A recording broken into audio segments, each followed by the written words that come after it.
Teman-teman, ini video reaction dan sedikit fakta mengenai filem Dusun Mai.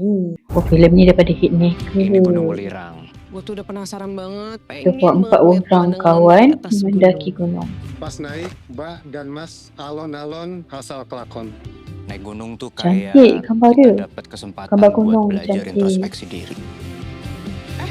Ada sesajian. Kita kalau ingat tau, kita kalau masuk hutan tak boleh tegur-tegur ni. Baru Tengok, kali ini kita gue tegur, lihat pasar di tengah jumpa. gunung. Alamak, ada hantu. Nita, Aduh, takut saya teman-teman.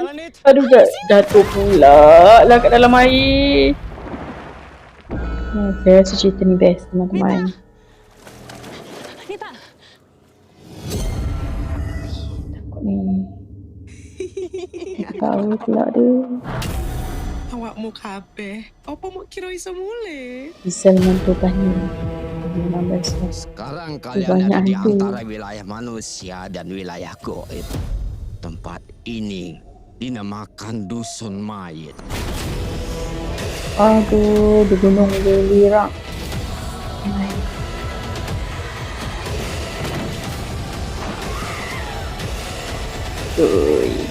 Dusun Mai.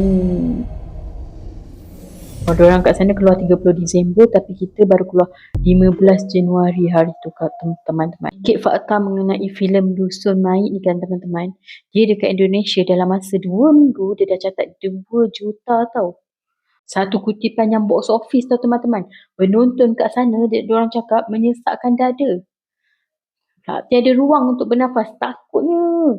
Okay, teman-teman macam mana? Nak tengok tak cerita ni? Kalau yang dah tengok, cuba komen. Best tak cerita ni, okay?